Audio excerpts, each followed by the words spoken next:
Good afternoon. I hope I'm audible here.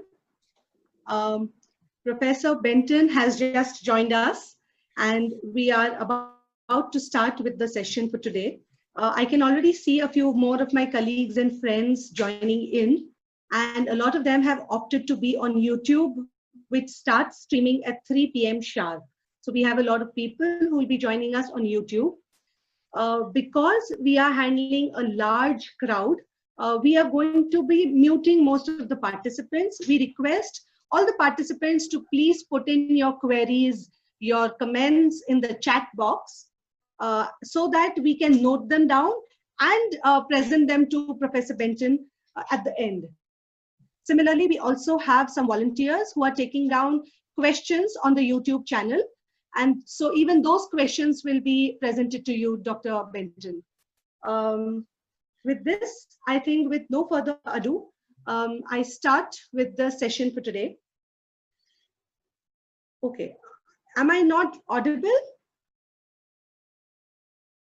I'm audible? Okay. Shivani, can you please check, because Professor Benton says that he can hear me. Can you please check what's wrong with your speaker or your loudspeaker? Okay, fine. So I think we start with today. Good afternoon, ladies and gentlemen. I welcome you all to the first lecture of the online lecture series being initiated by the PUNE-MUMBAI student chapter of the Paleontological Society of India.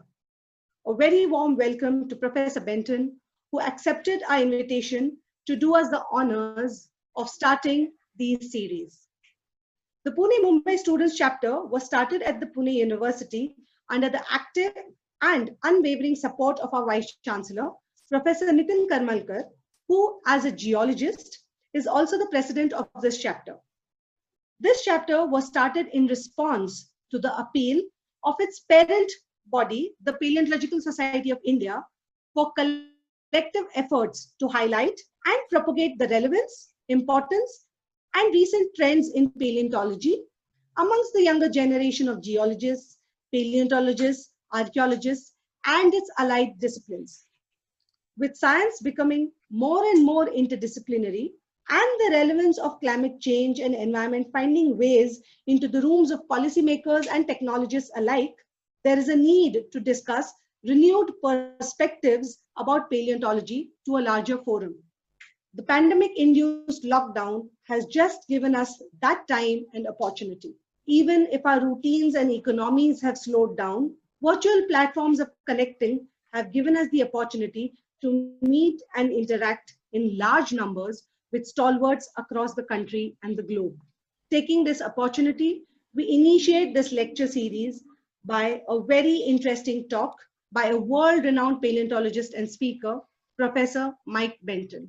Can I request Mugdha, our PhD scholar, to please formally introduce our speaker for today, Professor Michael Benton.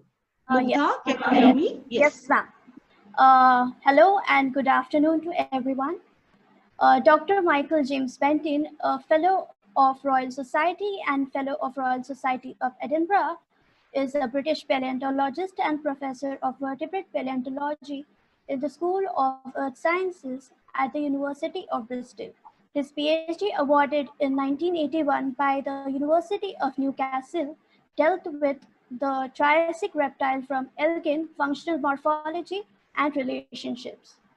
His published work mostly concentrates on the evolution of Triassic reptiles, but he is also working on extinction events and the faunal changes in the fossil record.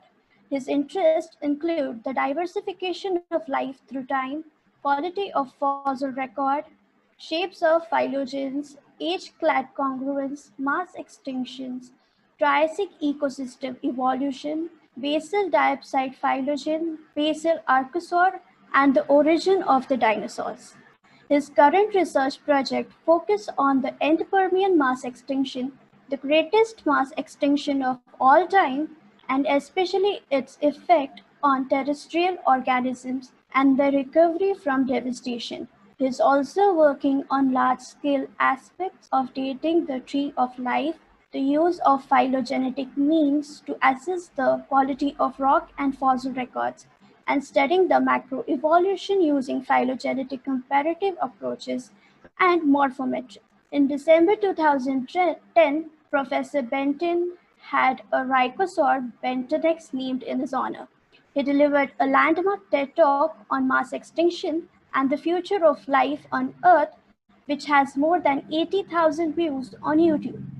Professor Benton is the author of several paleontology textbooks and children's books. He has also advised on many media productions, including BBC's Walking with Dinosaurs, and was a program consultant for Paleo World on Discovery Science. He has contributed to some documentaries. Of this was to BBC's 2002 program, The Day Earth Nearly Died, which features scientists and deals with mysteries of Permian extinction. It is indeed a privilege to have a person of such wide acclaim amongst us today. We are truly grateful that he accepted our invitation to talk to us on the topic recovery of life from the greatest mass extinction of all time, and also give us insight about the topic with respect to the ongoing mass extinction. Sir, with no further ado, I request you to kindly deliver your lecture. Thank you, Ms. Ambakar, and thank you, Dr. Panchang. That was wonderful. Thank you for the invitation. I'm very sorry I cannot be there in person. When I was last in India, I visited Kolkata for the ceremonies at the Indian Statistical Institute in honor of Prasanta Mahalanobis, and I enjoyed my time there very much. I've worked on fossil reptiles from the Triassic of the UK, and some of them are very, very similar to Indian specimens from the Pranita Godavari Valley. Very, very similar animals, which reminds us, of course, in these times I'm going to talk about, animals could walk over the whole Earth. And of course, all of the continents were fused together as Pangaea. And in fact, the distance from the UK to India was much less at that time than it is now. So I'm going to talk about the recovery of life, and I hope there's a sort of message behind the talk, which will be something about the knowledge that geologists and paleontologists can derive from their fieldwork, but which can be of great importance in terms of tackling some of the big questions of today. In other words, the climate crisis and the risk of extinction of life today. So when we look back at the history of life on Earth, which can sometimes be represented in this kind of way, this is a diagram showing the geological record of the Phanerozoic, the last 600 million years or so, the Vendian here, and the diversity of life in the sea, this classic diagram from Setkosky 1984. And the two things that stand out are that, of course, over time, life has got more diverse. So life today is more diverse than it was in the Cambrian. But secondly, that there was a very big event at this point here, a big drop in diversity, which corresponds to the boundary of the Permian and the Triassic. And this dates from about 250 million years ago. Many people have worked on the evidence for the extinction, the physical geological evidence and the paleontological evidence in many parts of the world. And my purpose here is not to talk about the evidence for this killing model. I'll simply present it. And if you're interested to follow up, there are many review papers covering all of this, because of course I'm focusing on the recovery. So we accept the extinction happened. But the model overall starts at the top in red with the Siberian Traps eruptions. So these were enormous basalt eruptions that were happening over a huge area of Russia. And they're equivalent, of course, to the similarly catastrophic events in the documented in the Deccan Traps in India, but they date from the end of the Cretaceous. These are at the end of the Permian. And the consequences of these eruptions were the production of a great number of gases. some of which produce cooling, some of which are greenhouse gases like carbon dioxide and methane, and they produce warming.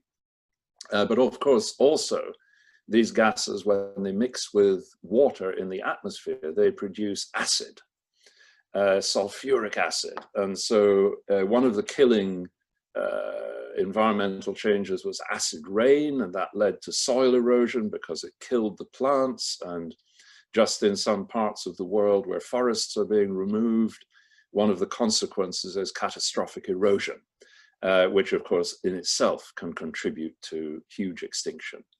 And the CO2 and methane gave a sharp burst of global warming at that time. And indeed, this process repeated several times. But the warming as well contributed to extinction by causing blooms in the oceans and then anoxia, lack of oxygen, and then marine mass extinction, mainly as a result of the warming, but also possibly some ocean acidification as well. And terrestrial mass extinctions probably caused by the acid rain plus the warming. And the evidence of the magnitude of the event is not only from the kind of global scale databases that Jack Sepkoski and others accumulated, but you can also see it at the local level.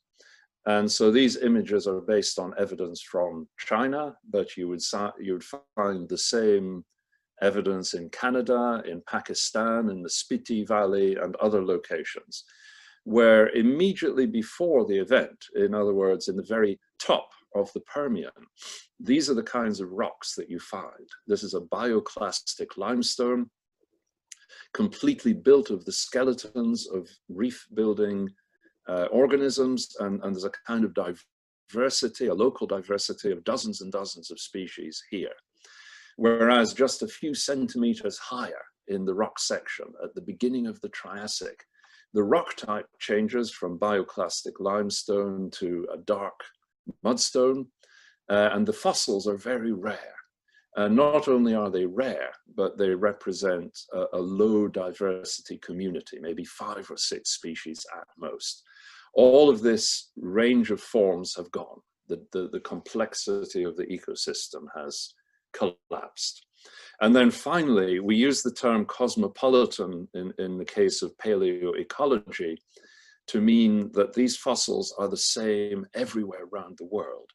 So instead of having species that are unique in each marine basin, suddenly all you get are these 5 or 6 species, and they are absolutely the same all over the world.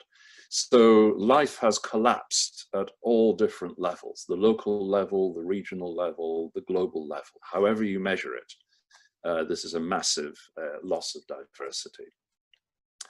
And in some of the best documented sections in South China, the local figure is confirmed at the regional scale as being a loss of 90% of species.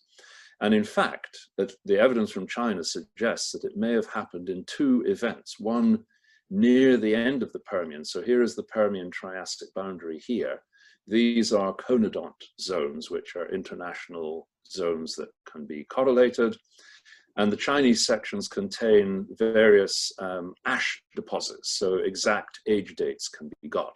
And these indicate that the spacing between events A and B could be somewhere between 60 and 100,000 years. So the precision of dating is pretty amazing. And then I should say each of these vertical lines represents the duration of a single species. So there's something like documentation of over 500 species of marine organisms here, showing extinction is happening all the time, but there are a couple of steps of dramatic extinction at A and B. And the conditions that brought that about are shown here by this summary carbon isotope curve. So this was published a number of years ago by Jonathan Payne, and people have worked on it since, but the pattern is the same. That the carbon isotopes show a sharp negative excursion at the boundary, and that corresponds to a time of dramatic temperature rise, which can be measured from the oxygen isotopes. And then what was surprising, what Payne found surprisingly, was that about 1 million years later, there was another spike, carbon spike, and then another one, and then another one. So there were at least 4 carbon spikes over the course of the early Triassic. And this means that life was hit time and again by some combination of the eruptions and production of carbon dioxide, methane, sharp global warming, acid rain.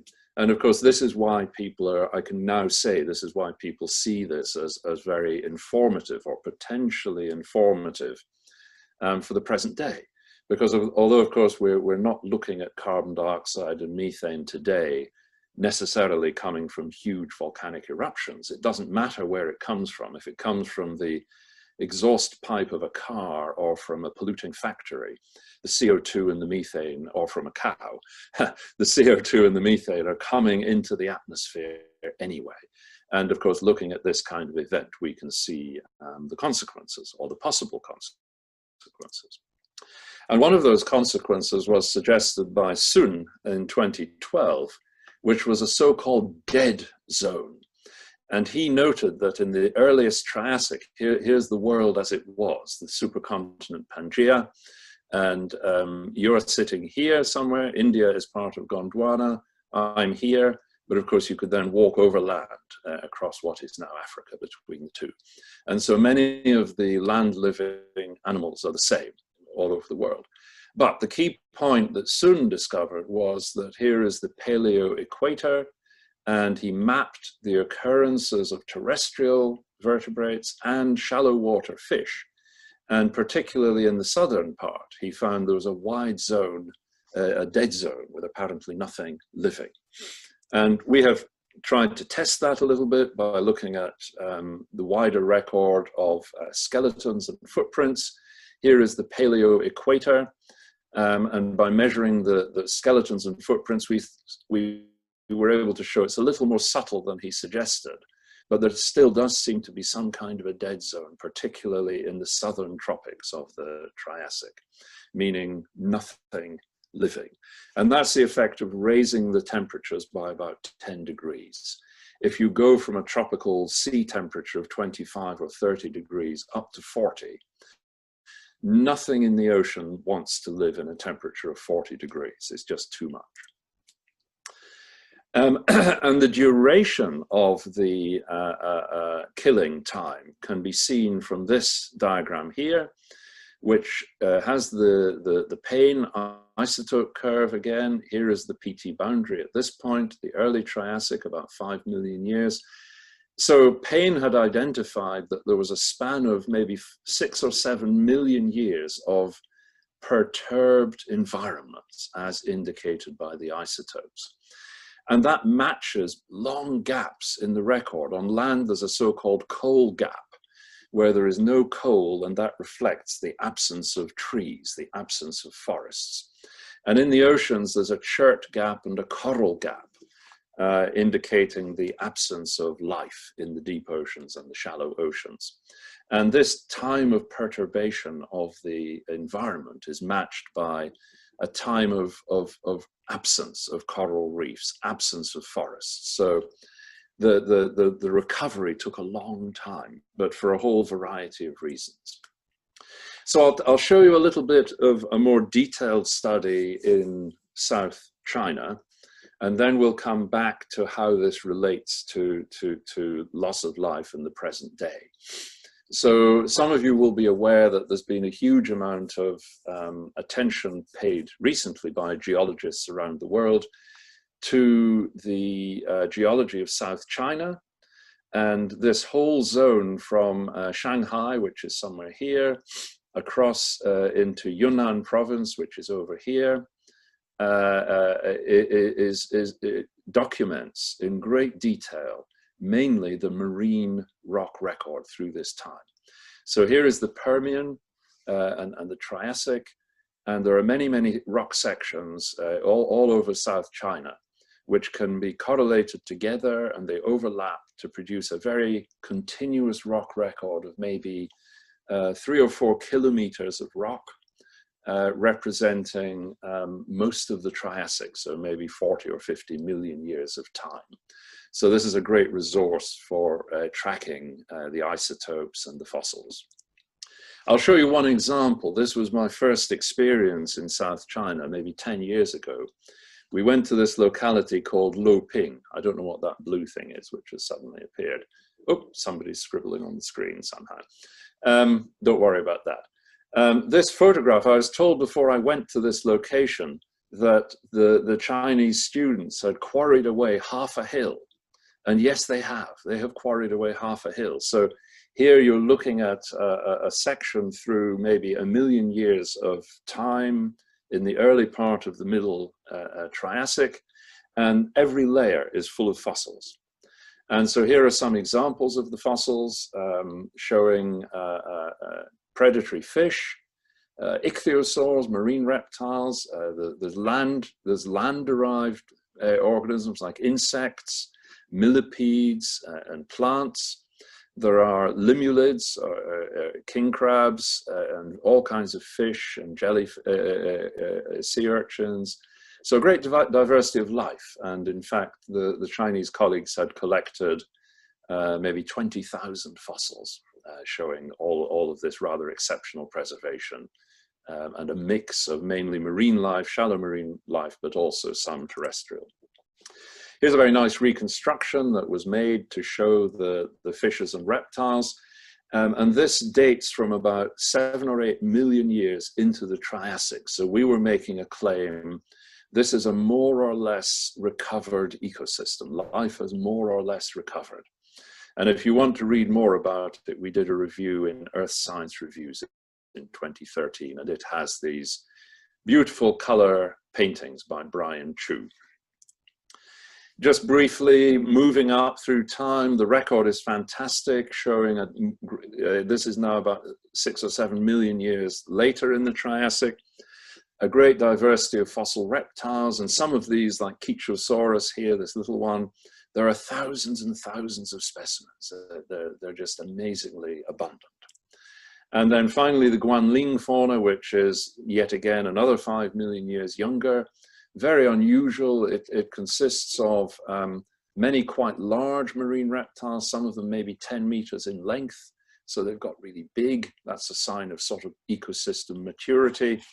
And then these extraordinary things are floating logs of wood. So clearly forests have come back, carrying crinoids, sea lilies. And these are very long. Some of them are maybe 20 meters in length. And then in amongst these are living all kinds of life, the earliest turtles, lots of fish, ammonites, etc., etc. And we can sort of picture the recovery of life as in the form of so-called food webs, expanding food webs. And a food web, of course, is just a way to try to link the different creatures according to their diets. So in this case, the main food sources are the mollusks and arthropods, and even some of the fishes. And these are the survivors of the extinction. And then in the early Triassic, we get a variety of marine reptiles which are feeding upon these, including placodonts, which are specialists on crushing mollusks. And then in the Anisian, which corresponds to Loping, this is now about 7 or 8 million years after the extinction, we add another level in purple, which are larger predators that feed upon the smaller predators that feed upon these. So the food web is kind of building up in some way. We can also get a great deal of information from the phylogeny of all of these fossil creatures. And so there's the Chinese locations, here's Loping. So each of these red lines is one of these biotas or fossil Lagerstätten. And they're dated against the Triassic timescale, early Triassic. So the mass extinction is here. And the various fish are found in these different sites of exceptional preservation. We can draw the phylogenetic tree to show the relationships of all of those, and then we can begin to look at rates of change. And we can do the same for the reptiles. We can see that they're diversifying like the fish, diversifying really quite fast. It seems they originate just at the boundary, they're part of the recovery, and there's a kind of explosion of diversity because, of course, remember that 90% or more of species had gone extinct during the extinction event. So we're kind of characterizing the recovery in different ways. We've looked at it in terms of ecosystems or food webs. Here we are looking at it in terms of macroevolution, the evolution of the group. And indeed, just to remind you, macroevolution, meaning big evolution, is a term that paleontologists often use to describe the kinds of aspects of evolution that we have access to because of the fossil record. And we often start with a kind of evolutionary tree. This is an evolutionary tree of the dinosaurs. And I think this kind of thing is fairly familiar, even in children's books. And in the last 20 years, there have been massive improvements in our knowledge of the fossil record. The quality of dating is improving, the precision is improving a lot. And there are good examples I showed in the Chinese sections where we can talk about thousands of years, which would have been impossible a few years ago. We have phylogenetic trees. They're a great resource for trying to look at evolution. And of course, computational tools. I'll only mention this briefly. I won't go into a lot of detail, but just to show what's possible. And part of this improvement of knowledge involves a crossover to the present day. So a number of years ago, for example, we produced a so-called super tree, meaning a huge tree made up of a huge amount of published data for the dinosaurs, 500 species. And so that's a purely paleontological example. And each of these is a species of dinosaur. And if you look at it in detail, it gives you the relationships and all the way down to the origin here at the center. But biologists are doing just the same thing. So here, for example, is a complete super tree of birds, all 10,000 species. And if you want to know who is related to what, it's all kind of summarized in there. But when you have a super tree like that, it's a fantastic resource. And very importantly, I want to stress this, it provides a crossover from the geological record to the present day. So it means that we could add these two together, for example, because birds evolved from dinosaurs, and we could take the fossil record of birds deep into time by combining those and then looking at rates of change. Here's a small example using the phylogenetic comparative method. We're looking for all sorts of things. This is back to the Permian-Triassic timescale. I've already shown you that various groups of marine reptiles radiated, diversified very fast after the extinction. It also seems that the origin of mammals can be traced back to that point. There was a great explosion of the Dicynodonts, and then eventually they evolved into mammals at the end of the Triassic. And this tree here is generated by a computational program where I have made the phylogeny of all these different beasts, and Morgan-Eucodon is one of the first mammals. And then I've coded a number of indicators of endothermy. And so this is in this case, is an informal degree of endothermy where the mammal, the hot-bodied, warm-blooded animal is at this end in red, and the cold-blooded reptilian type is at the blue end. And this is trying to begin to document how essentially cold-blooded animals became warm-blooded by the acquisition of hair and higher metabolic rates, etc. But this is the kind of calculation that we can now do by mapping characteristics, looking at characters of the ancestors, the hypothetical ancestors at each of these points. And then you can compare the patterns that emerge with different kinds of evolutionary trees, different kinds of models of evolution. Brownian motion is stochastic or random. Early burst, trend, constraint. These are different ways that things can evolve. And the other thing we can do is to compare species evolution with evolution of form. And we sometimes use the term diversity to mean species richness, and disparity to mean the range of morphology. And so in a case like this, you might be looking at some gastropods, and you can see that these 4 gastropods have very different shapes. this high-spired one, this very open aperture one, these sort of loosely coiled ones in between. And it doesn't matter whether these are different species or not, but we might want to describe the form. And in this case, in fact, the form can be described by these three different characters, and I won't give you the detail, but it allows you to measure three features of each or any gastropod, and then you can describe that in terms of the range of morphology. And that's measured kind of independent of your estimate of species diversity, taxonomy. So here's one example that we looked at a few years ago for recovery. And this fossil at the bottom is Lystrosaurus, a very famous fossil from the earliest Triassic. It was one of the first tetrapods to recover. Specimens are known from South Africa, India, China, Russia, South America. So Lystrosaurus was very common in each of those places. It was cosmopolitan because you find it in each different part of the world. And this has all the characteristics of a disaster taxon, or a survivor. It was one of the few beasts that survived. And who knows why? I guess it was just lucky. Some people have tried to find unique characters to say this was a super beast of some kind, but I don't think so. It's a very humble plant eater, about 2 meters in length, and it just survived. And because it survived, it was successful for a short time. And so the evolution of the wider group of Dicynodonts is quite unusual. They were the dominant plant eaters in the late Permian. And this is a spindle diagram where the width of the black shape is meant to represent the numbers of genera. So this is the diversity. So they were very diverse here, with about 50 or 60 genera around the world. And in their faunas, they were very abundant. They dwindle a bit, they nearly go extinct. 3 or 4 survive, including Lystrosaurus. And this is what we call an evolutionary bottleneck, because it's like the neck of a bottle. And only 2 or 3 species survive. But then the extraordinary thing was the Dicynodonts came back. They were nearly killed off, but they just survived. And then they recovered.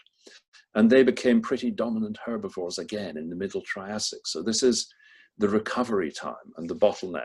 And so we were interested in the question of what did these Triassic Dicynodonts look like in comparison to these Permian ones?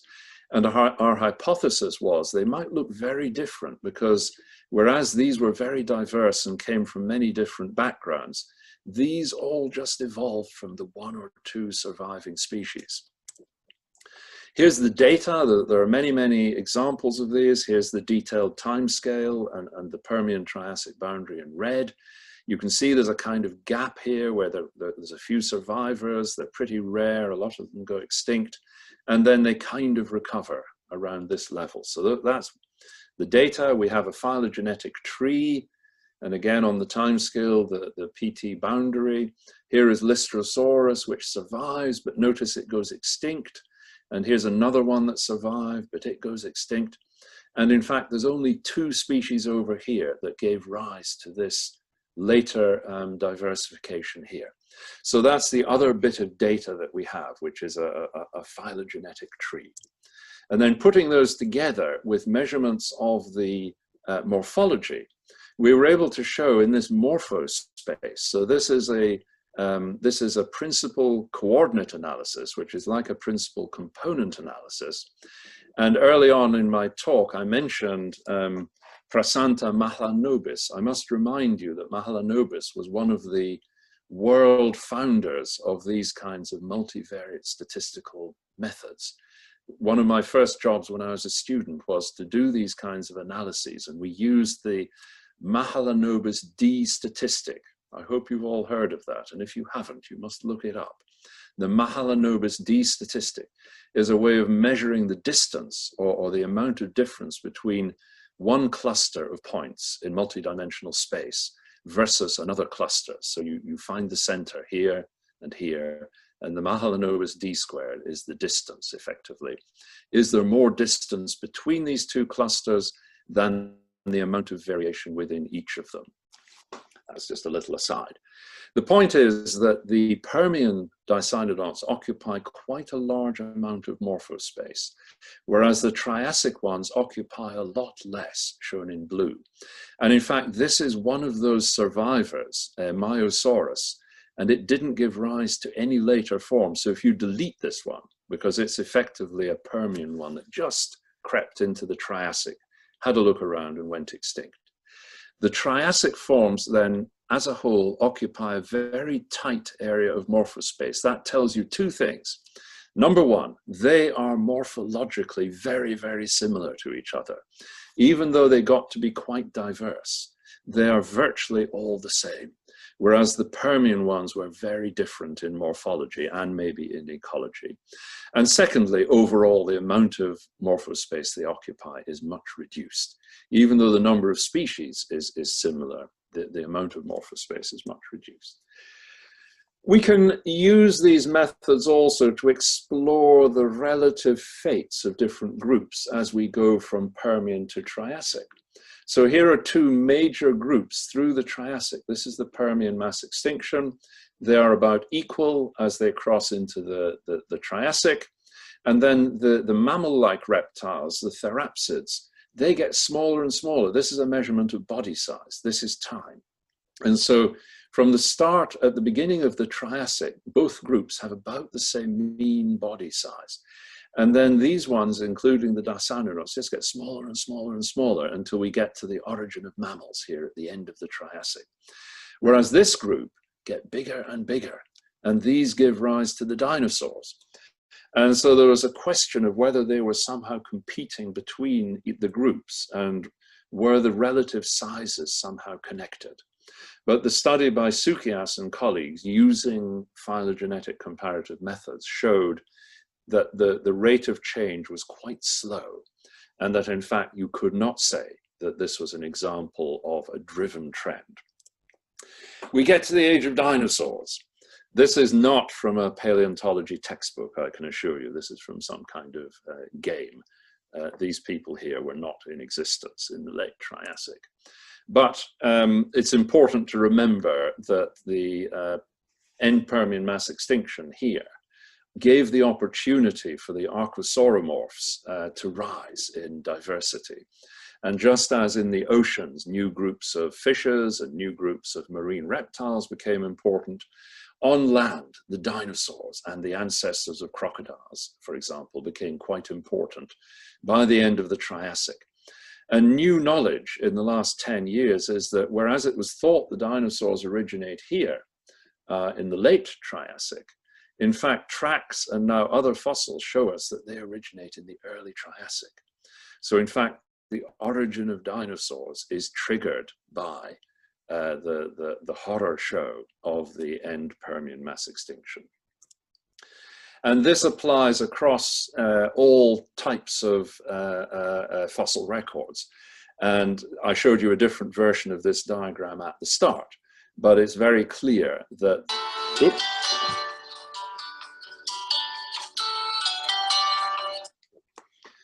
some nuisance call, forgive me. It's very clear at the end of the Permian that there was a major change in the faunas, and we go from Paleozoic types of organisms to modern type.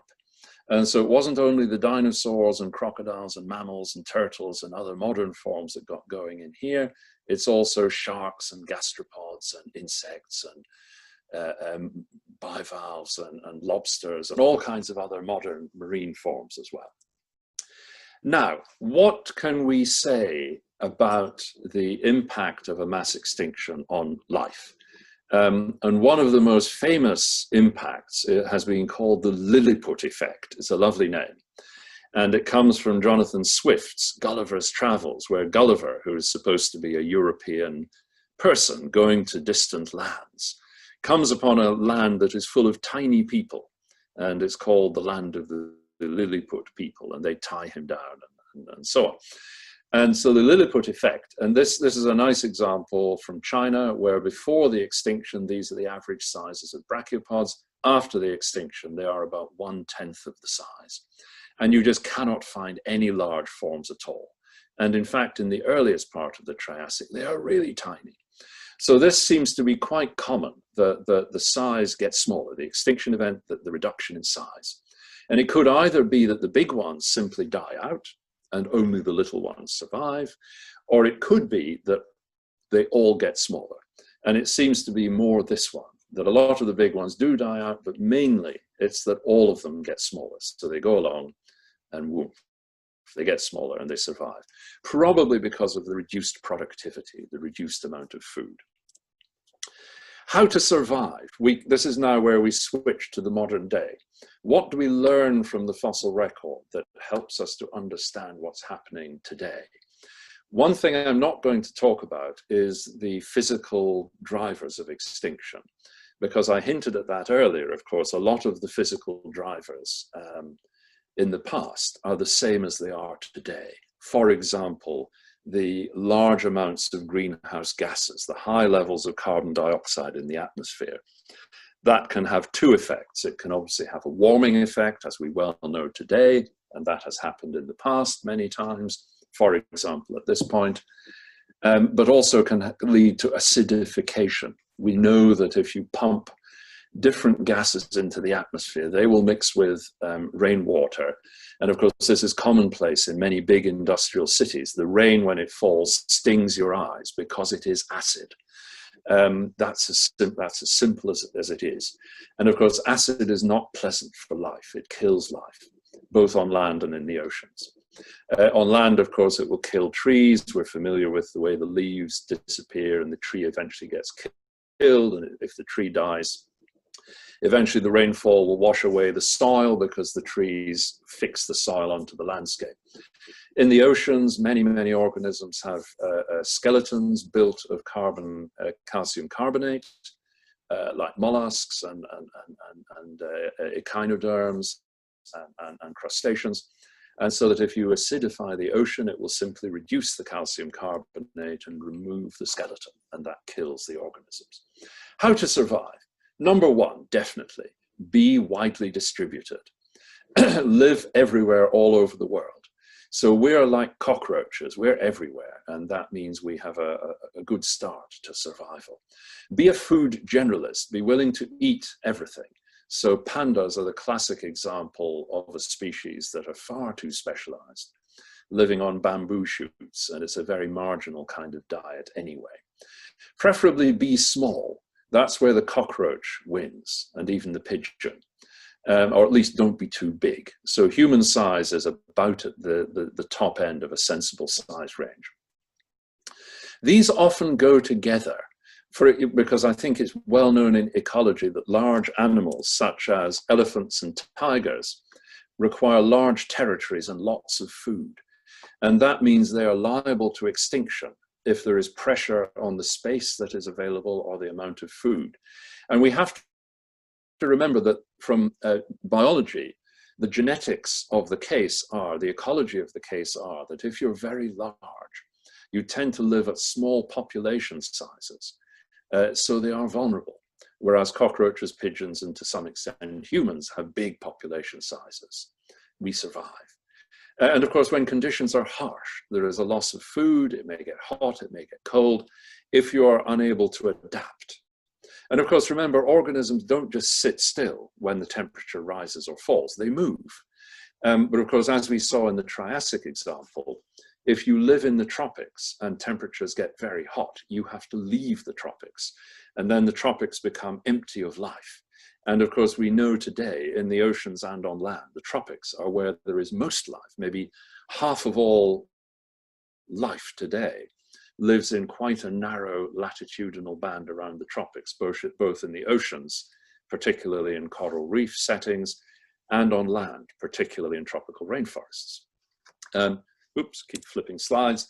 But the thing we have to recall about certain times, and I don't think this is what we're facing at the moment, but at times of real crisis where the change is super rapid, then maybe none of these rules of survival count. Because often mass extinctions are characterized as bad luck, not bad genes. Or the field of bullets. People think of the First World War, where the soldiers would climb out of the trenches and run towards the enemy. And it didn't matter how well fed you were, or how strong you were, or how bright or clever you were. If you were facing machine gun bullets, you're all going to be killed. And so that would be probably what happened at the end of the Permian. Everything was killed because the physical crisis was so brutal. And so it was bad luck, not bad genes. But during normal times, good genes having characteristics for survival, in other words, these kinds of characteristics are quite important. So let's put this into practice. And one of the themes behind my lecture, see how we can link from the geological past through to the present. Because I want everybody listening, and most of you will be geologists of some kind with a traditional classic geology, paleontology training. And it's very important that we have the confidence to know that we should be speaking to policymakers and to climate and ecology modelers and to biologists who are concerned about biodiversity. Because what was a big divide when I started is no longer a big divide. We can do a lot of studies that cross the boundary between the present day and the past. And a lot of things that used to embarrass us. Ecologists used to say, oh, your geological dating is just so poor, you can't follow processes and events. Or they would say you can't apply the models and heavy computational methods that we apply. All of those caveats have gone. We can apply precise dating.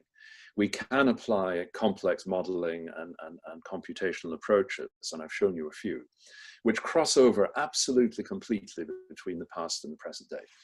And of course, when we look at the last extinction event, big extinction event at the end of the Pleistocene, which mainly just affected the northern hemisphere, it's not a mass extinction, but it's still a big enough event. And it's connected with the end of the Ice Age, and animals like these saber-toothed cats and mammoths, which were adapted to living in the really cold conditions of northern Eurasia and North America, went extinct about 11,000 years ago. And 11,000 years at one point is part of geology. We talk about it comfortably because the Pleistocene is a geological period. But 11,000 years is within the range of modern climate modeling and records of climate in ice cores and carbon isotope records. And indeed, it's within the range of DNA. So people get DNA from saber-toothed cats and mammoths, and so that they can connect the knowledge of population structures from the present day to the past. So this example is to remind us that we have events as well. It's not just the methods. And then we can move through into the human era where, for example, we have documentation of extinctions of birds on some of the Hawaiian islands in the Pacific, and all these wonderful and enjoyable creatures were known 1,000 years ago, but they have gone. Mainly because many people have occupied these islands and destroyed the forests. And these, of course, fail all the rules about don't be too specialized. These are very specialized. Look at their beaks. They all had very specific diets, and they often would live only in a small population in one corner of one of the islands. So you only have to cut down a few thousand trees and dozens of species totally go extinct. So putting together this information, it is possible to have some knowledge of historical extinctions. So this is not going back as far as the Pleistocene, but applying the kinds of methods that paleontologists use. And so this graph is maybe not so clear, dates from 1600 through to the present day. And this is showing the number of species of birds and mammals and other well-known groups that go extinct. And of course, as you would expect, the curve is rising. These are only documented or dated extinctions, like the dodo from Mauritius Island. People know when the last examples were seen, so you can put a date on that. I can't remember, 1650, 1670, something like that. And of course, during the time of human population expansion around the globe and expanded travel and exploration, people have settled on islands and gone to places and perturbed the ecology in various ways. But of course, being able to collect that information gives us a baseline of knowledge that we can use to try to answer the questions of, well, what is the current rate of extinction? And there was a very useful review a few years ago, if you're interested to follow it up. This was a kind of position, a world position statement in Nature, 2014. I think it's available free of charge on the Nature website. Monastersky is a ecology biodiversity writer, and he tried to put together all the data from around the world. And these are the documented extinctions. Sorry. Showing the numbers of extinctions of mammals in red and birds in blue and various other groups. And so the numbers don't look too high. This is documenting a total of 765 extinct species. But we then have to try and put that into proportion because this is a minimal number. These are just the numbers where we have documentation. What about all the cases where birds and mammals and other things have gone extinct and nobody was there to see it? We'd never discovered them and described them, and they go extinct before they've been given a name. And then there are, what about all the other groups? These are the organisms that we see and we're interested in. People are interested in birds and mammals, and so we think we have pretty good knowledge of those. But what about all the spiders and bugs and even microscopic organisms? We know almost nothing about their diversity. So what is the current rate of extinction loss? We can work out from this plot that the rate is something like 0.1 to 0.3% per annum, which sounds kind of low, but then if you turn it around, 0.3% per annum, multiply that by 3 and everything is extinct within 300 years. Not good. And another way to look at it is 0.3% of birds and mammals can be scaled to the total diversity of life. So it's estimated there are something like 10 million species on Earth today. So that's actually saying that 0.3% of 10 million is a loss of 30,000 species per annum, which scales to 80 species per day. So if some of you have come across political documents and other campaigning data which give you a figure of 78 or 80 species going extinct every day, this is where it comes from. It's not a random figure that people have guessed about. It's based on our knowledge of the well-documented groups. You take a figure of 0.3% per annum and you scale it up to all of life, and there it is. That's undeniable. Admittedly, this is a high-end figure, and we have to be careful because, of course, the species that have gone extinct, people could say, and they'd be quite right, tend to be the vulnerable species. And vulnerable species are those that live at small population size, have very specialist diets, and are there and small population, and therefore things like those Hawaiian birds and the dodo, etc., etc. So you could say, okay, we need to rescale this in some way.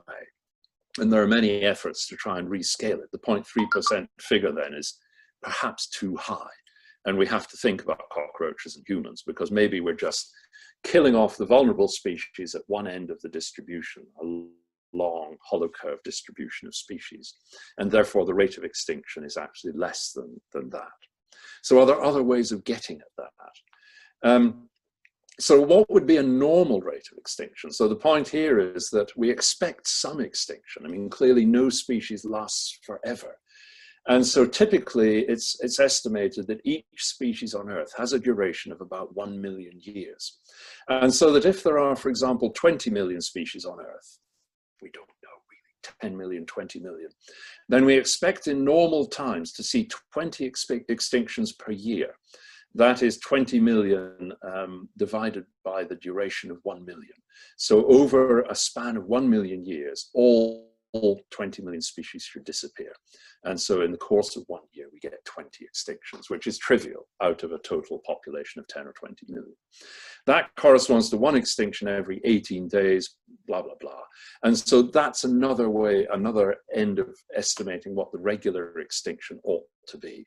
So we have something between 0.5 of an extinction per day as a normal rate and a top end extinction rate of 80. So we're going from this figure of maybe 80, that's a very pessimistic view, versus a minimal rate of 0.5 per day. And so that gives you the kind of range within which we have to estimate.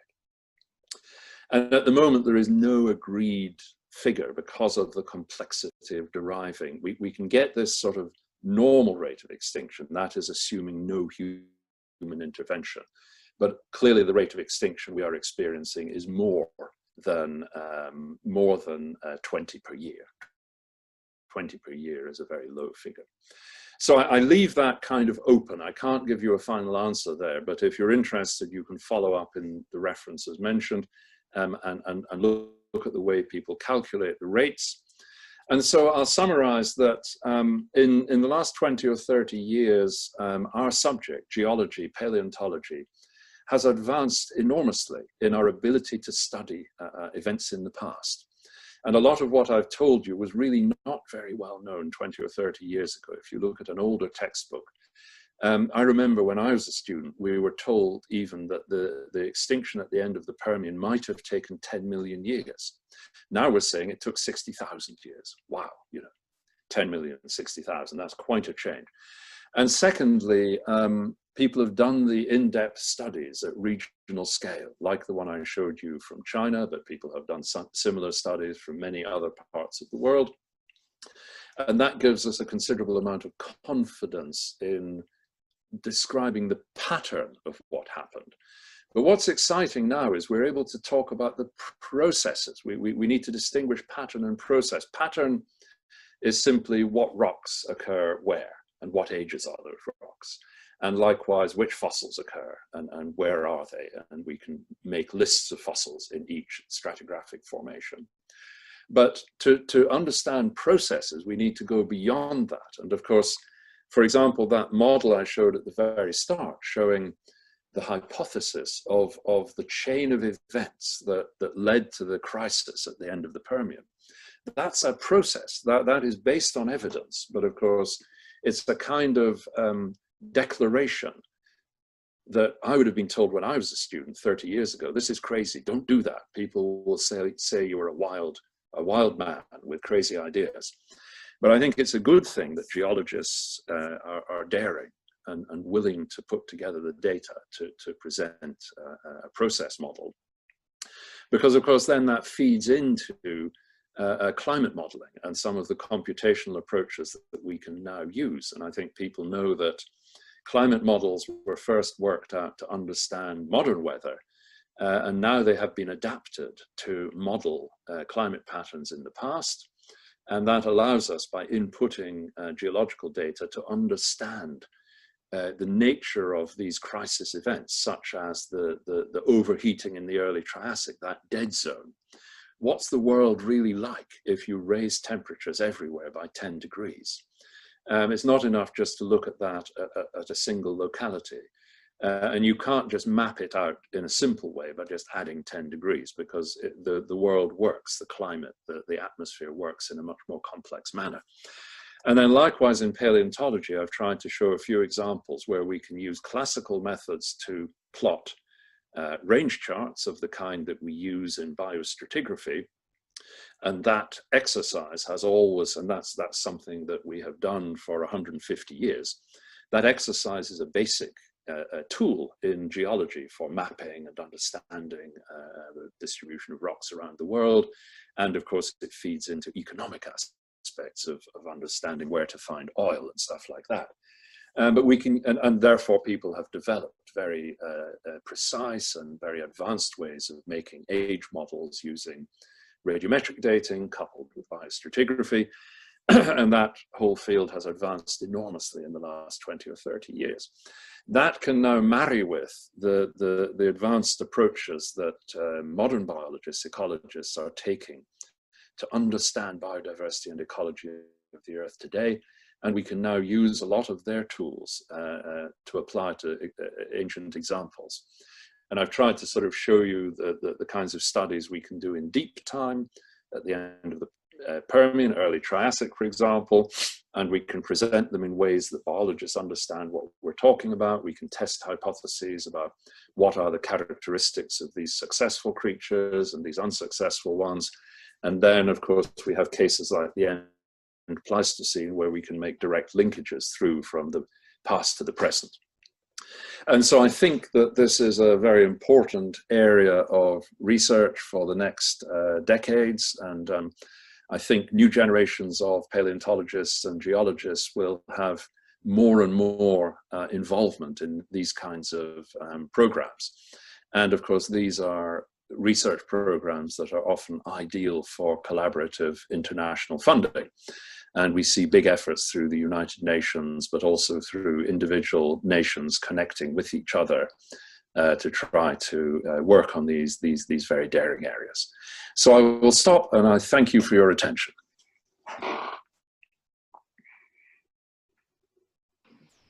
Thank you, Professor Benton. I have a lot of questions here for you. And the first question, I'm going to actually unmute Professor Parcha. Professor Suraj Kumar Parcha is from the Wadia Institute of, sir, you can unmute yourself. Dr. Parcha, you can unmute yourself. He is from the Wadia Institute of Himalayan Geology, and he has also been working on these successions of the Tethian succession of the Guriol ravine at Kashmir in Spiti. So I would actually ask him to, sir, you can actually unmute yourself.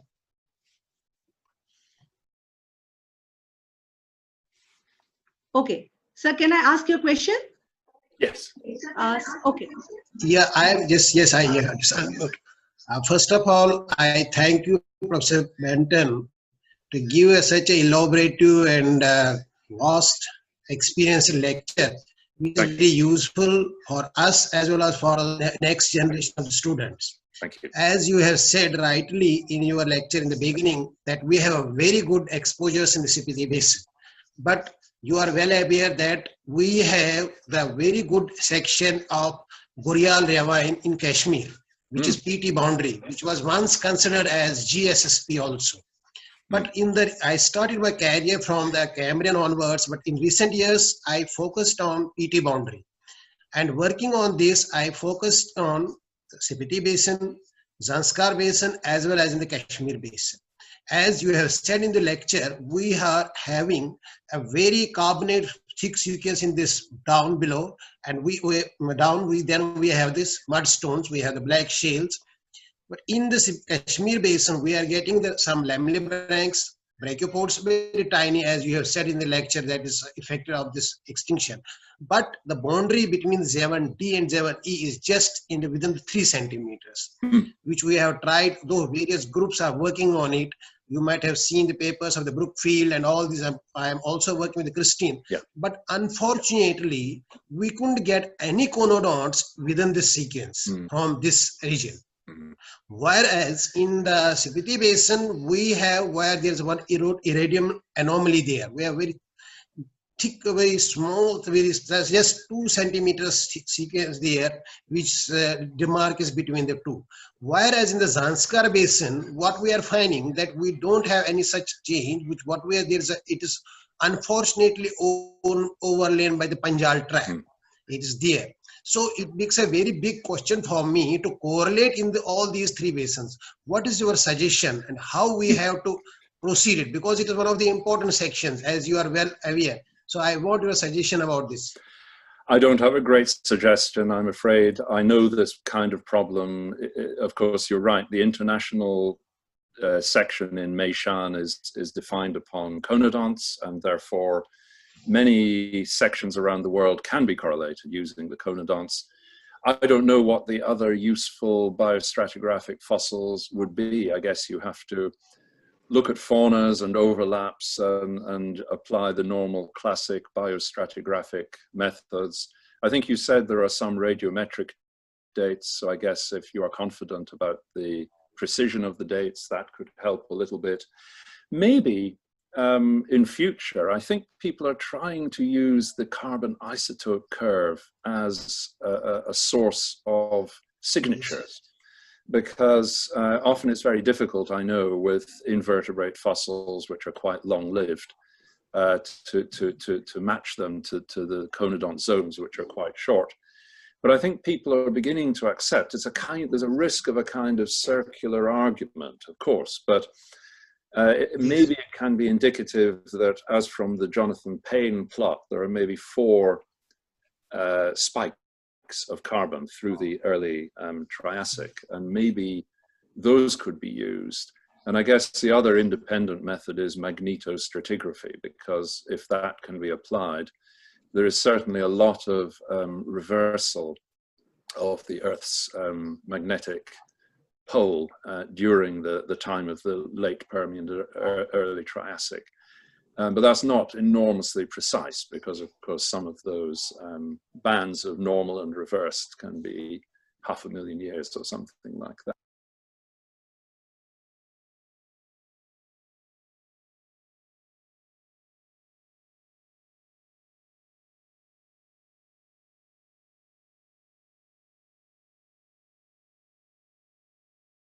Succession, it is a tectonically deformed. So we have to take all the precautions in this. I think you are right that we should go for the radiometric dating and the carbon dating. That will be isotope datings. That may help us. Yeah. I hope it works. Thank you, Dr. Pacha. I have a very interesting question here. Thank you, sir. Okay. I have this question from Dr. Randhir Singh from Birbal Sahni Institute of Paleobotany, Lucknow. He asks, does the end-Permian mass extinction serve as a global deep time analog for modern deforestation and diversity loss? I think in some ways that it can. Yes, this is a question about using it as a model. I think long time people were focusing their effort on the end Cretaceous mass extinction. And there, a large part of the driver of the extinction was the impact of an asteroid. In some ways, that doesn't help us, though, because that is just a chance catastrophic event. But to be a production of greenhouse gases, then I think in that regard it can be. Admittedly, well, and also I guess because it's very fast. So although we talk about a span of maybe 60,000 years between the 2 pulses of extinction, it's still very difficult to be sure from the geological record how fast each of those spikes was. So you get a spike. Is that like 1 day or 1,000 years? That's very hard to tell. But I think people estimate that the rate of change of carbon in the atmosphere today is actually a catastrophic rate, because we're looking at a very fast rise over maybe 50 years, 100 years. So yes, I think it probably is a good analog. The only caveat is, of course, that the world was different and climates were different. So we have to keep that in mind. And I don't know whether that is a good thing or a bad thing in terms of the models we would have to work out for today. Okay. There's this other question. You were just saying that people kept understanding, they wanted to reconstruct past environments to understand climate. But now people are also trying to understand how it affected biology. Climate cycles have been known to be there. There has been climate cyclicity, which has been identified. Is there any cyclicity observed in extinctions and evolutions? This question is by Dr. Rajiv Nigam from National Institute of Oceanography. Thank you. Yes, that's a very good question. I think the question is about cyclicity and extinction.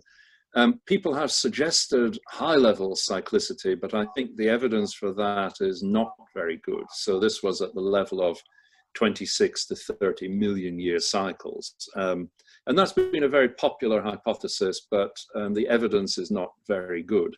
However, there is good evidence, I think, for Milankovitch scale cyclicity, which is well known in the rock record, and also seems to appear in the paleontological record, which is that in spans of maybe 20,000 years or 400,000 years and different points in between, we can see in the rock record that different cycles of deposition occur, and they may be marked by some big shift, and then it starts again. And perhaps that affects the climate. People have found that in evidence of advance and retreat of the cold conditions of the glaciation. And I think that can be detected in certain high quality rock records. So we don't yet know how that would affect evolution, because normally we don't have timescales that are good enough to be sure. Okay. There's another question. You just said that we are losing almost 20 species every year, right?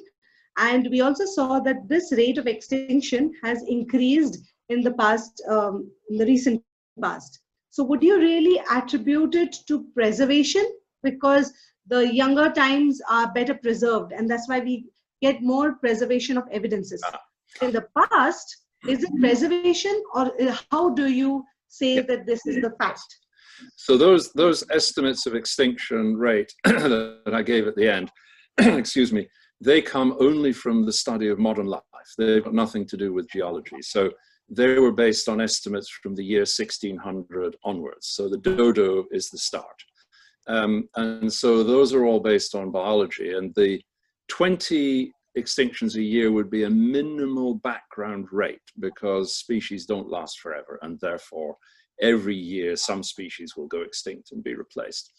And the range is all the way through to 80 per day. That is a kind of maximum catastrophe rate based on our knowledge of historical extinction. So if you look at that article by Monastersky, it gives a lot more information, and those calculations then are nothing to do with the rock record. Yes, the questioner is quite right. If you're trying to calculate rates of extinction from the geological record, then we have less and less confidence the further back in time that you go.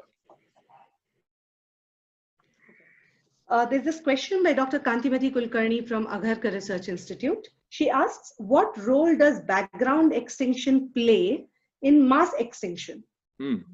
Very good question. And I didn't give a full introduction to the idea of background extinction. Paleontologists talk about background extinction often as normal extinction. They'll say in normal times, these are the extinctions you see.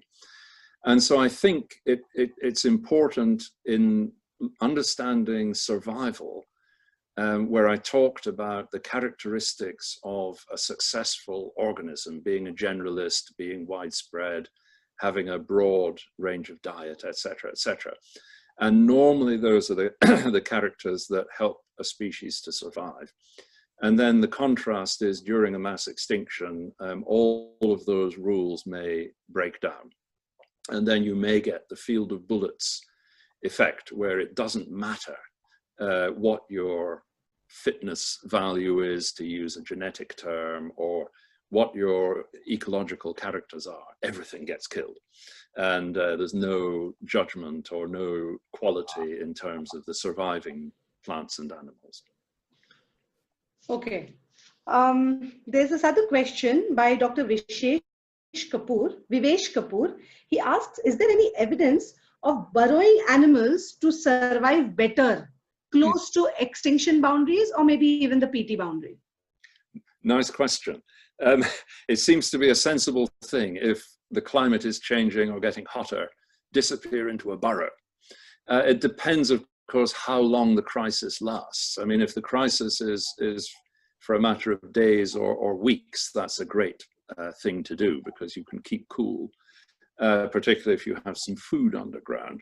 The worry is that some of these events are just so huge. So people have found evidence of burrows around the PT boundary in South Africa, maybe some in India as well, where there clearly were reptiles that were sort of burrowing into the banks of rivers. I just don't know how well that would allow them to survive, though, if the really horrible conditions carry on for years and years and years. And I think it would be a good short-term survival tactic. But if, for example, at the beginning of the Triassic, there are no forests and the soil has gone and it's a kind of rocky landscape and there's very little food and it's actually extremely hot, then living in a burrow might not be really particularly helpful. Okay, there's this other question. What do you think is more likely? Climate-induced extinction in the near future, or maybe the future? Climate-induced extinction, geological processes inducing extinction, or society-driven extinction? What do you see as the most recent coming up? This is by a student, Abhilash. Yeah. Thank you.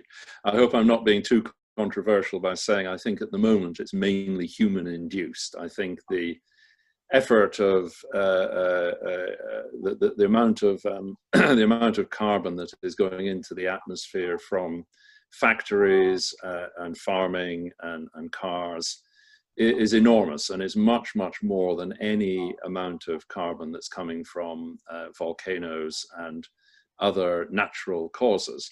Of course, it doesn't matter in terms of the way the atmosphere works, whether it's carbon coming from human activity or from natural causes. It will still have the same effects in terms of temperature and acid rain and so on. And I think all the UN reports and all the studies that have come out recently, I mean, this is not my specialist area, but at least I try to read these things, they all agree. That the effect of human activity on introducing greenhouse gases is much greater than any other cause. And the other human effect, of course, is cutting down forests and destroying fisheries and all of those things that we all do. Everybody is equally to blame. And clearly, if you cut the size of a forest to 1/10, you are clearly going to kill life. There is no question. Okay, there's this other question by Astha. She says that viruses have played a key role in microevolution in the past. So do you think that the current pandemic, the COVID crisis, is also playing a role towards the same? I don't think I can say anything very intelligent about that. My son is a virologist, as it happens, so he is actually studying SARS-CoV-2, the name of the current virus. I think in the geological past there must have been similar kinds of pandemics. And what we don't know about the current one is how many species can be involved. I think there's good evidence that the current SARS virus came from bats. And so there is species hopping.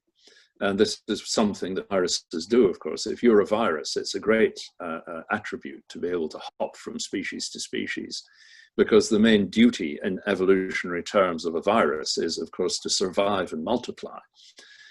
So I guess you could say that the current SARS virus is, in evolutionary terms, a very, very successful species.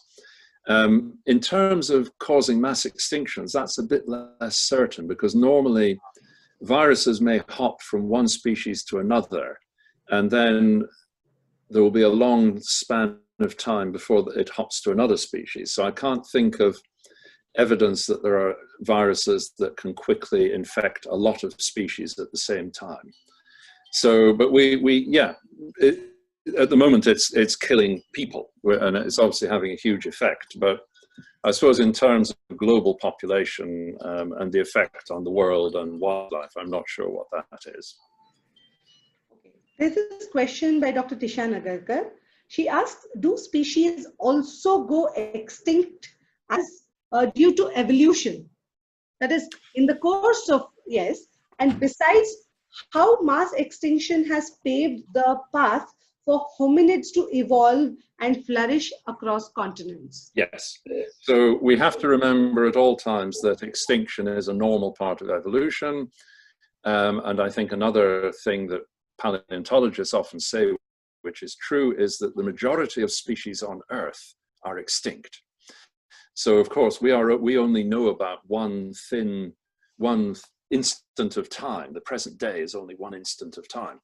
But life has existed on the Earth for billions of years. And so many huge numbers of species, millions and millions of species, have gone extinct. And it is estimated that each species will last on the Earth for about 1 million years. I think Homo sapiens is maybe 200,000 years old. So we've had about 1/5 of the duration of a typical species.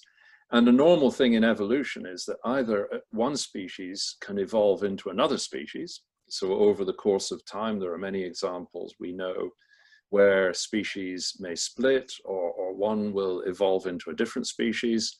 Or in other cases, a species may go extinct, particularly if it lives on an island or in a small area, and it may be in competition with another species. A new species arrives on the island, it competes, and the first species goes extinct. So extinction is a normal part of biological evolution. Okay. You talked about the Lilliput effect, in which you said that when there was resurrection of life, the organisms were smaller and smaller. And that's why you also said it gives us clues of how we should live. We should live in all particular niches, move away, not live together, and all those kind of things. But smaller in size, but larger in abundance, doesn't it again take the same toll on the productivity that we're talking about? Yes, because obviously these characters change during the extinction and recovery time. But I guess if you are small and abundant and widespread, and you have a random killing process, the chances of survival of a small number of those huge populations are higher. And so that's all. And I think the small size, I'm not suggesting that if there were an extinction, we would say that all small people will survive and large people will go extinct. This is more to do with bigger differences in size between species. But I think that if you have a small population size, there is a minimum viable level. So even if, for example, you have a population of elephants, if you kill half of them, the population may still survive. If you kill another half, it may still survive, but you're going from 100 to 50 to 25. And at some level, 25, they're doomed. They are doomed. They cannot survive any longer. But if you start with 1 million and cut to 500,000 and then 250,000, you can carry on cutting a long time and that species will survive. Okay. There's this other question. If you see, we're talking about phylogeny, we're talking about understanding evolutionary trees. Somehow the morphological paleontology has been overtaken by molecular studies, right? And how relevant do you think morphological paleontology is still important, or is it obsolete and redundant? I think we can answer that now in a very positive way. And we can say that many molecular biologists have realized that they cannot reconstruct evolution without the fossils. And there was a recent paper in Nature which pointed that out. It's kind of extremely bloody obvious if you're a paleontologist, but I think if you are not, it's easy to say we don't need fossils anymore. But the 2 points have been made. If you don't have any fossils, your molecular tree could be any depth because all the organisms are living at the present day. And you make your tree, but you think of it, it's elastic. That tree could begin 1 million years ago or 100 million years ago. You just don't know, unless you can insert some fossils to put a limit on the depth of the tree. And of course, if you don't know the depth of the tree, you can't talk about rate of evolution or anything like that. And the other point which was pointed out recently, which again is quite obvious, is if you are only projecting the living species back in time, once you go back 1 million years or more, the amount of uncertainty is huge because you have trimmed out all the fossil species. And the second thing about morphology, of course, is evolution acts on morphology. Evolution does not act directly on the molecules. And so natural selection, which is the fundamental principle of evolution, is all about the external morphology and species that survive, those that go extinct, all that, the stuff about fitness, etc., etc. It's all about size and strength and diet and ecology and blah, blah, blah. And of course, the machine, the motor of all of this is the molecules, but that's just the motor. And therefore, I think it's also been realized if we want to understand evolution in terms of how it works and why it matters, we have to focus on morphology. And therefore, using the computational tools we have, the other criticism that used to be there, which was we can't use all of our fancy computational methods on fossils, we can now say, oh yes, you can. And therefore, there's a fundamental argument, which is that natural selection acts on morphology, but there's also now a practical argument, which is to say you can now include fossils, because that, when I started 30 years ago, you could not include fossils because all of the computational methods had been developed purely for the use of molecular study. So we have a fundamental argument and we have a practical argument, I would say. What kind of data do you need for these computer applications that you need to apply for molecular or evolutionary studies? What kind of data should students be looking at generating? Yes, 3 kinds of data. So first of all, you need a very good quality timescale so that you can load your fossils against that timescale. Secondly, you need some confidence in understanding the morphology and biology of the organisms you're interested in. And so whatever the group happens to be, you need to know something about the biology of modern relatives to understand how you can interpret the skeleton, whether it's a shell or like a human skeleton or whatever. And thirdly, you generally need some kind of phylogenetic tree.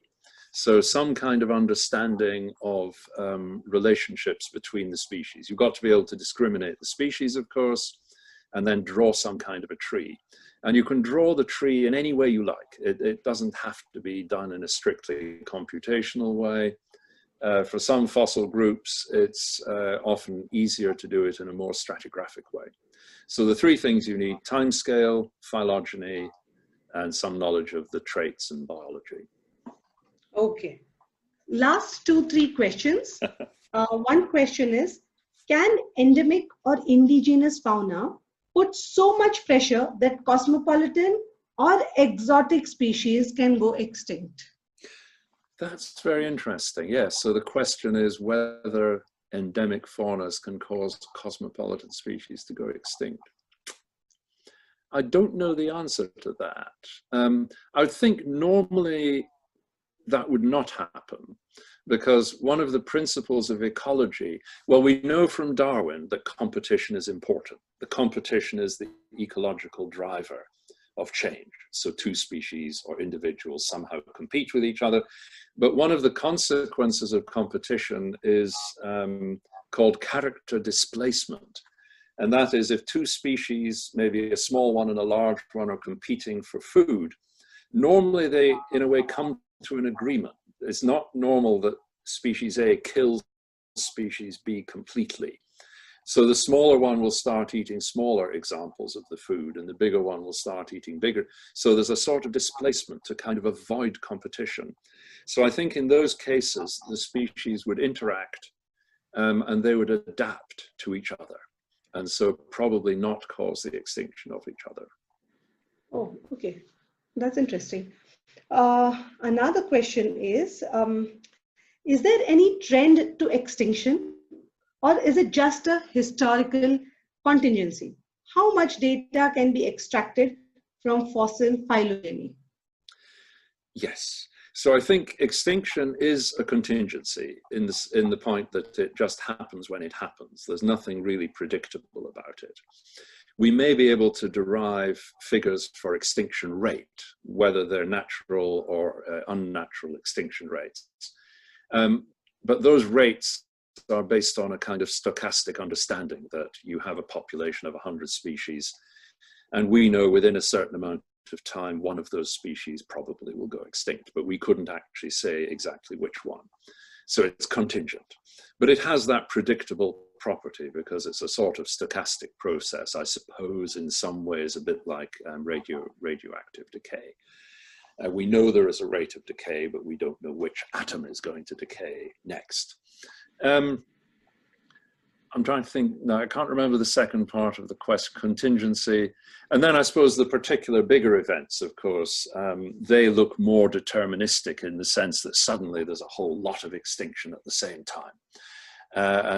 But that then depends on a question of how predictable you think volcanic events are and other crises on the Earth. And people would probably say, most people would probably say the chances of a huge volcanic eruption or the impact of a meteorite happening on my house today is unpredictable. We don't know. It's probably quite a small probability, but it's not impossible. And so probably at every level, we'd have to say these are contingent events, really. But the second part of the question was, how much data can we extract from fossil phylogeny, and how far can we go to do that? Yes. So I think that's very important, and that's a topic we've discussed briefly already. And I think the amount that we can extract, the amount of information and the amount of confidence is much higher now than it was 10 years ago. And I think a good answer to that is that there is a lot of uncertainty, of course, about the fossil record. There's uncertainty about the dating of the rocks. There's uncertainty about our phylogenetic trees. There's uncertainty about our paleobiological inferences about the diet or the mode of life. But of course, if you apply a statistical approach, you take care of that because you model the uncertainty. And the simplest example is, of course, the confidence interval on a radiometric date. That is a measure of uncertainty. And in many of the other statistical methods that we use, we are modeling uncertainty all the time. Therefore, like any other natural science, we are doing the same thing. We don't have to be apologetic. We just say, we are natural scientists, like people who study ecology or climate or anything else, and we can model the uncertainty. And therefore, if you do that, and some people will be familiar with Bayesian statistical methods, and Bayesian methods allow you to model all kinds of uncertainty, and you can you iterate your calculations sometimes millions of times. And if you rerun the calculation millions and millions of times with every possible uncertainty modeled, and you still get the same answer, then you have a certain amount of confidence. So I think I would say the answer to that is largely we take care of it by adopting normal statistical procedures. And I expect that Prasanta Mahalanobis would agree with that. Okay, last two questions. What kind of physical evolution do we expect Homo sapiens to undergo next? I think everybody has got a great idea about that, and my idea is probably no better than anybody else. People sometimes say that because we are civilized, we live in certain ways, we look after sick people, we try to be kind to each other, that in some way we have escaped from or gone away from evolution. And I'm sure there must be some truth in that. Because in a pure Darwinian world, I guess, you have to leave sick people behind and they die and all that kind of stuff. Yes, and then another prediction is to say, well, we all sit at computers all day, so we will lose the use of our legs and we will just end up looking like a light bulb with a very big head and maybe some fingers for typing, but no legs. I have got no idea. Okay, one quick question. There are 2, 3. Anyways, you spoke about macroevolution. Can you give us a few examples of macroevolution to make it more clear? Okay. I guess a mass extinction event is one example of a macroevolutionary event. You could say diversifications are another example. For example, the explosive diversification of beetles or birds or any group, you could say. They acquire some character. Birds, for example, evolve to be able to fly, and then suddenly they get very diverse. So that's a macroevolutionary pattern and process. I think you could also say a third example would be the changing faunas that we see through the Cenozoic, because during the Cenozoic, temperatures have generally declined. There's been kind of irregularity, but generally over the last 66 million years, temperatures worldwide have gone down quite slowly. And in response to that, we get the spread of grasslands happening at a particular time, and then that has a big effect. You could take that example, the spread of prairies, the spread of grasslands. In the Oligocene and Miocene, that led to big ecological changes in the kinds of mammal faunas, and you then get animals living out on the open grassland instead of camouflaged in the forests. And I think all of those kinds of things are the material of macroevolution. They're kind of biological processes that we can investigate. To we have any evidences of newly evolving species? I'm sure there are examples. I think the easiest examples come from plants. There are lots of cases where new species of plants have emerged in the last 100 years, sometimes by human intervention, by hybridizing two existing species and making a third species. I think there are some cases of birds and mammals on small islands where people have seen in the last 100 years the substantial change. I can't remember any really good examples though. Okay, one last question with which we'll end it for today, because I have a lot of questions for you. Why is it that the reptiles, the dinosaurs, are linked to the birds in evolution? What are the evidences that link them to the birds? I think we've known this from the days of Darwin, really, and 2 years after the publication of Origin of Species, 1859, in 1861, the first specimen of Archaeopteryx was found in Germany, the Archaeopteryx ancient bird. And it's been regarded as a so-called missing link ever since. And I think it was correctly interpreted. So Thomas Henry Huxley, who was a friend of Darwin's, he studied these and he said, looking at the fossil, you can see that this is like a dinosaur in bird's clothing. And so every aspect of the skeleton was a little flesh-eating dinosaur. But the fact was he was covered in feathers. And so was a bird, and the feathers were complex and were like proper flight feathers on the wings of a pigeon or whatever.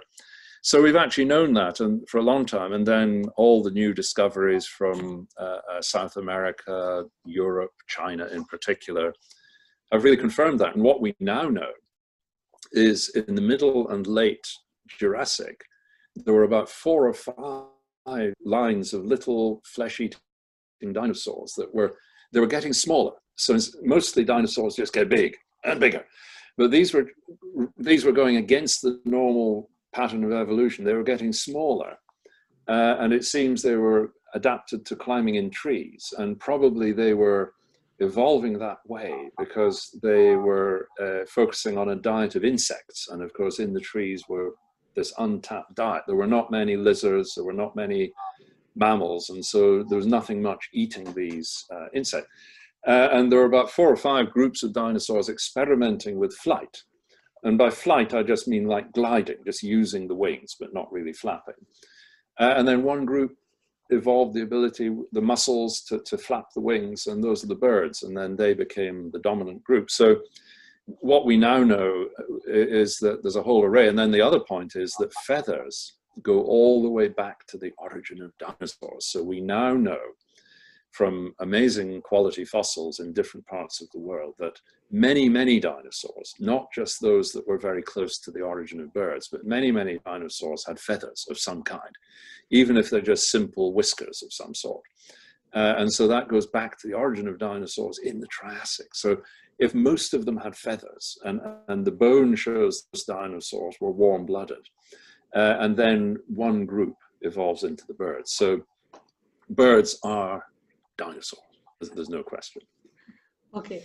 With this, I think, yes, one last question. A lot of people, the Permo-Triassic boundary, why does man still know very less about this boundary event, this extinction event?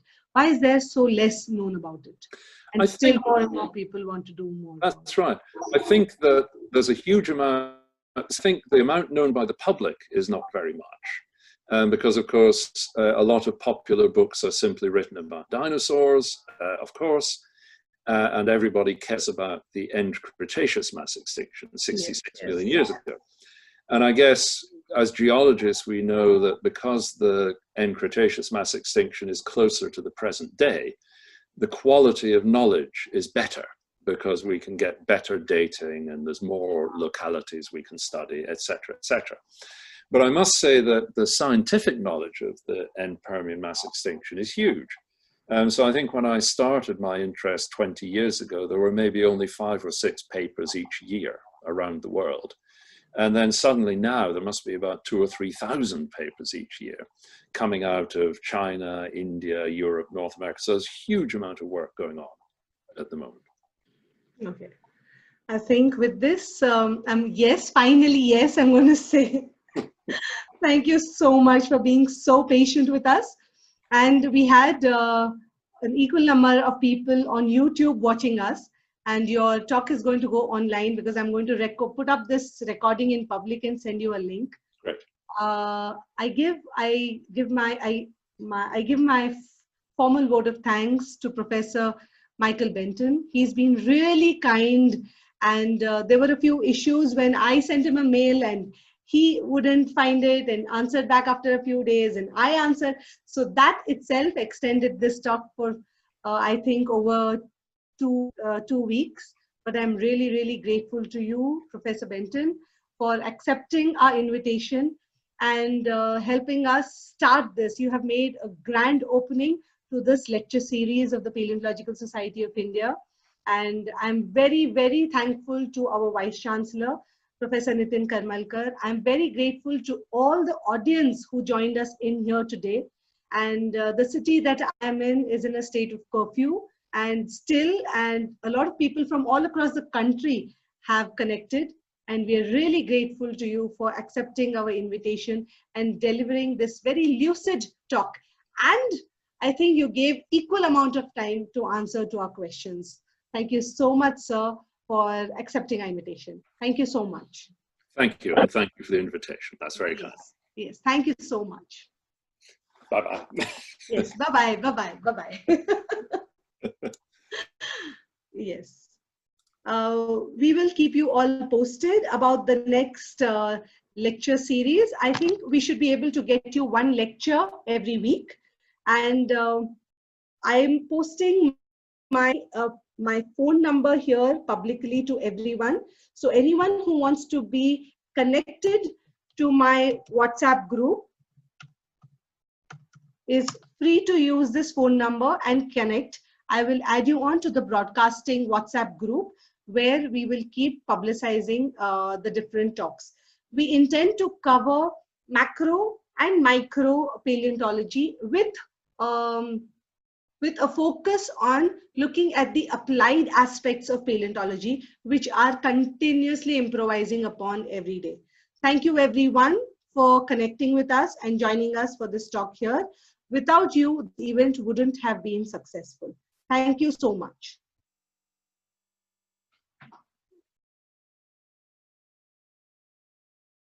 More recording set.